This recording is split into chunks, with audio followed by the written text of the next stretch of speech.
ക്രിസ്തുവിൽ എല്ലാവർക്കും വന്ദനം. പുറപ്പാട് പുസ്തകം 12:22 നമ്മൾ വായിക്കുന്ന ദൈവം മോശയോട് പറയുന്ന ഒരു കാര്യമുണ്ട്. പിറ്റേന്നാൾ വെളുക്കുന്നതും വരെ നിങ്ങളിൽ ആരും വീടിന്റെ വാതിലിന് പുറത്തിറങ്ങരുത്. ഈ വിഷയം നമ്മളൊന്ന് ചിന്തിക്കുമ്പോൾ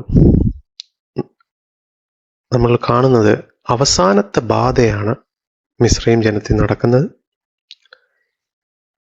ആദിജാതൻ മൃഗങ്ങളുടെ ആയാലും മനുഷ്യരുടെ ആയാലും സംഹാരകൻ വന്ന് അത് അവരുടെ ജീവൻ എടുക്കുന്ന ഒരു ബാധയാണ് അവസാനത്തെ ബാധ. എന്തിനാണ് ദൈവം മോശയോട് വെളുക്കുന്നിടം വരെ നിങ്ങൾ ആരും വീടിന്റെ വാതിലിന് പുറത്തിറങ്ങരുതെന്ന് പറയുന്നത്? ആദിജാതൻ മാത്രം വീടിനകത്ത് നിന്ന് ബാക്കിയുള്ളവർക്ക് പുറത്തിറങ്ങി നടന്നുകൂടെ? ഈ ചോദ്യം നമ്മൾ ചോദിക്കുമ്പോൾ രണ്ട് കാര്യങ്ങൾ നമ്മൾ ഇന്ന് ചിന്തിക്കാൻ പോകുന്നു. ഒന്ന്, വാതിലും; രണ്ട്, വെളുക്കുന്നിടം വരെ. In the morning, until the morning, വെളുക്കുന്നിടം വരെ. അതിന്റെ കാരണം ദൈവം പറയുന്നുണ്ട്. പുറപ്പാട് 12:23 നമ്മൾ വായിക്കുന്നത്, സംഹാരകൻ വന്ന് കട്ടളമേൽ, ഉരുപ്പടിമേലും കട്ടള കാൽമേലും രക്തം കാണുമ്പോൾ സംഹാരകൻ കടന്നുപോകും, വാതിലിന്റെ ഉള്ളിൽ പ്രവേശിക്കാൻ ദൈവം അനുവദിക്കത്തില്ല.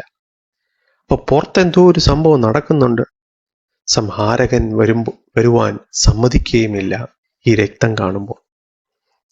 ഒരു വിധത്തിൽ ചിന്തിക്കുമ്പോൾ ഈ വാതിലിനൊരു പ്രത്യേകത ഉണ്ട്. വിശുദ്ധ ബൈബിളിൽ നമ്മൾ നോക്കുമ്പോൾ വാതിലിനൊരു പ്രത്യേകത ഉണ്ട്. ഉൽപ്പത്തി 4:7 നമ്മൾ വായിക്കുന്നു, കയീനോട് ദൈവം പറയുന്ന ഒരു കാര്യമുണ്ട്. നീ നന്മ ചെയ്തു എങ്കിലോ പാപം വാതിൽക്കൽ കിടക്കുന്നു, നന്മ ചെയ്തു ഇല്ലെങ്കിലോ പാപം വാതിൽക്കൽ കിടക്കുന്നു. എന്താണ് ഈ വാതിലിന്റെ പ്രത്യേകത? അതുപോലെ തന്നെ ഉൽപ്പത്തി 7:16 ഇംഗ്ലീഷില് the Lord shut them in, പക്ഷേ മലയാളം ബൈബിളിൽ എഴുതിയിരിക്കുന്നു ഉൽപ്പത്തി 7:16 യഹോവ വാതിൽ അടച്ചു, നോഹയുടെ പെട്ടകത്തിന്റെ വാതിൽ അടച്ചു. അപ്പോൾ അവിടെയും നമ്മൾ കാണുന്നത് ദൈവത്തിന്റെ ന്യായവിധി ലോകത്തിൽ വരുന്നതിന് മുമ്പേ ദൈവം തെരഞ്ഞെടുത്തതിനെ പെട്ടകത്തിന്റെ അകത്ത് വെച്ച് വാതിൽ അടച്ചു. അപ്പൊ ഈ വാതിലിനൊരു പ്രത്യേകതയുണ്ട്. അവിടെയും പുറപ്പാട് 29:4 നമ്മൾ വായിക്കുന്നത്, സമാഗമന കൂടാരത്തിനെതിരെ വാതിൽക്കൽ വരുത്തി അഹരോനെയും അഹരോന്റെ പുത്രന്മാരെയും വെള്ളം കൊണ്ട് കഴുകണം എന്ന് പറയുന്നുണ്ട്. അതുപോലെ തന്നെ 29:14 നമ്മൾ വായിക്കുന്ന ഈ സമാഗമന കൂടാരത്തിന്റെ വാതിൽക്കൽ യഹോവയുടെ മുമ്പാകെയാണ് കാളയെ അറക്കണം.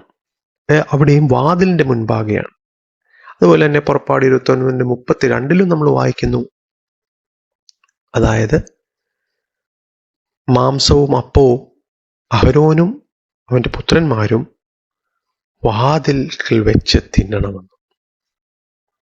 നമ്മൾ നോക്കിക്കേ, ആവർത്തിച്ച് ഈ വാതിലിന് എന്താണ് ഇത്ര പ്രത്യേകത? 49 അതുപോലെ തന്നെ അതേ അധ്യായം 29 പുറപ്പാട് 29:42 കാണുന്നു, ഞാൻ നിങ്ങളോട് സംസാരിക്കേണ്ടതിന്, അതായത് ദൈവം മോശയോട് സംസാരിക്കേണ്ടതിന് നിങ്ങളോട് വെളിപ്പെടട്ടെ, ടു മീറ്റ് വിത്ത് യു, അതായത് നിങ്ങളോട് വെളിപ്പെടാനുള്ള സമാന കൂടാരത്തിന്റെ വാതിൽക്കൽ വെച്ച് തന്നെ. അതിനെ ഈ വാതിൽക്കൽ എന്താണ്? ഈ വാതിലിന്റെ പ്രത്യേകത അവിടെയാണ് നമ്മൾ ഇത് ശ്രദ്ധിച്ച് നമ്മൾ വായിക്കുമ്പോൾ പുറപ്പാട് 33:9 നമ്മൾ കാണുന്ന കാര്യമാണ്. മേഘസ്തംഭം ഇറങ്ങി കൂടാര വാതിൽക്കൽ, ക്ലൗഡ് കൂടാര വാതിൽക്കൽ ആണ്, സമാഗമന കൂടാരത്തിന്റെ വാതിൽക്കലാണ്. അപ്പൊ ഈ വാതിൽ എന്ന് പറയുന്നതിന് ഒരു പ്രത്യേകതയുണ്ട്.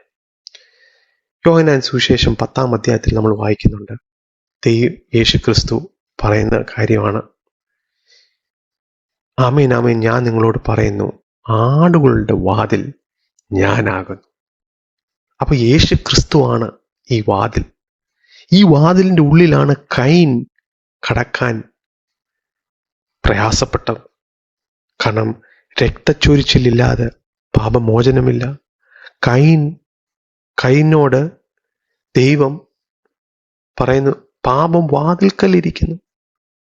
ആ വാതിൽ കടക്കാൻ കൈന് സാധിച്ചില്ല. യോഹന്നാൻ സുവിശേഷം 10:9 നമ്മൾ വായിക്കുന്ന കാര്യമാണ്, ഞാൻ വാതിലാകുന്നു, എന്നിൽ കൂടെ കടക്കുന്നവൻ രക്ഷപ്പെടും. അപ്പൊ ഈ വാതിൽക്കൽ കടക്കുവാണെങ്കിൽ ഒരു വ്യക്തിക്ക് രക്ഷപ്പെടാം. എന്തിൽ നിന്നാണ് രക്ഷപ്പെടുന്നത്? ദൈവം കൊണ്ടുവരുന്ന ന്യായവിധിയിൽ നിന്ന് രക്ഷപ്പെടാൻ സാധിക്കുന്നത് ഈ വാതിൽക്കൽ ഉള്ളിൽ കടക്കുമ്പോഴാണ്. അതായത് ഈ ക്രിസ്തുവിന്റെ ഉള്ളിൽ കടക്കുമ്പോൾ. അവിടെയാണ് വെളിപ്പാട് പുസ്തകം 3:20 നമ്മൾ വായിക്കുന്ന ഒരു കാര്യമുണ്ട്, ഞാൻ വാതിൽക്കൽ നിന്ന് മുട്ടുന്നു, ആരെങ്കിലും എൻ്റെ ശബ്ദം കേട്ടാൽ. ആർക്ക് വേണമെങ്കിലും ശബ്ദം കേൾക്കാം, പക്ഷെ അത് തുറക്കുന്ന കാര്യം ഓരോരുത്തരുടെയും ഉത്തരവാദിത്വമാണ്. ദൈവം നമ്മുടെ ഹൃദയത്തിന്റെ വാതിൽക്കൽ വന്ന് മുട്ടുമ്പോൾ അത് തുറന്നു കഴിഞ്ഞാൽ അതേ വാക്യത്തിൽ എഴുതിയിരിക്കുന്നു, ഞാൻ അവനോട് കൂടിയും അവൻ എന്നോട് കൂടി അത്താഴം കഴിക്കും. അതേപോലെ തന്നെ ഈ വാതിൽക്കൽ എന്ന് പറയുന്ന പോലെ തന്നെയാണ്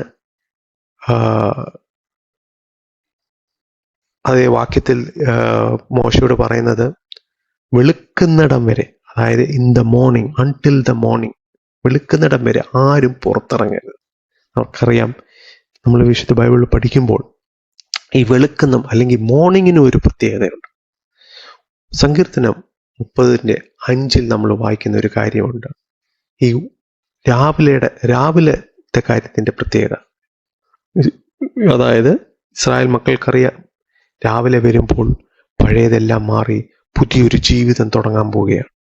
ഫറവോന്റെ ഓർമ്മ പോലും ഇല്ലാതെ മിസ്രൈം ചരിത്രമാകാൻ പോകുന്ന ഒരു സമയമാണ്. സങ്കീർത്തനം 30:5 നമ്മൾ വായിക്കുന്നത്, ഉഷസ്സിലോ ആനന്ദഘോഷം വരുന്നു, Joy comes in the morning. അപ്പൊ അതാണ് രാവിലത്തിന്റെ പ്രത്യേകത. അതേപോലെ തന്നെ വിലാപങ്ങളുടെ പുസ്തകം 3:22-23 നമ്മൾ വായിക്കുന്ന ഒരു കാര്യമുണ്ട്, രാവിലത്തെ കാര്യം. അതായത് അവന്റെ കരുണ തീർന്നു പോയിട്ടില്ലല്ലോ, അത് രാവിലെ തോറും പുതിയതാകുന്ന His mercy is new every morning. അപ്പോ രാവിലത്തെ പ്രത്യേകത എന്തുവാ? പുതിയ കരുണയ്ക്ക് രാവിലെ, എല്ലാ ദിവസവും രാവിലെ പുതിയ കരുണ കിട്ടുന്ന ഒരു പരിപാടി ദൈവം ഒപ്പിച്ചു വെച്ചിരിക്കുക. ഇവിടെയാണ് നമ്മൾ കാണേണ്ട ഒരു വിഷയം. രാവിലെ എന്ന് പറയുന്നത് യേശുക്രിസ്തു വരാൻ സമയമായതിൻ്റെ ഒരു സൂചനയും കൂടെയാണ് ഈ രാവിലെന്റെ പ്രത്യേകത. അധികം നാള് നമ്മൾക്ക് ഈ ലോകത്തിൽ ഇല്ല. ഈ ലോകത്തിൽ ഉള്ളിടത്തോളം കാലം ക്രിസ്തു എന്ന വാതിലിന്റെ ഉള്ളിൽ കടന്നവരാണ് നാം. ഇനിയും അഥവാ എന്നെ കേൾക്കുന്ന ആരെങ്കിലും ക്രിസ്തു എന്ന വാതിൽക്കുൾ കടന്നില്ല എങ്കിൽ, ഇനിയും വെച്ച് താമസിപ്പിക്കാതെ ക്രിസ്തുവിനെ സ്വീകരിക്കാനും ആ വാതിൽക്കുൾ കടക്കാനും നിങ്ങളെ ഞാൻ ആഹ്വാനം ചെയ്തുകൊണ്ട് എൻ്റെ വാക്കുകൾ ഞാനിവിടെ അവസാനിപ്പിക്കാം.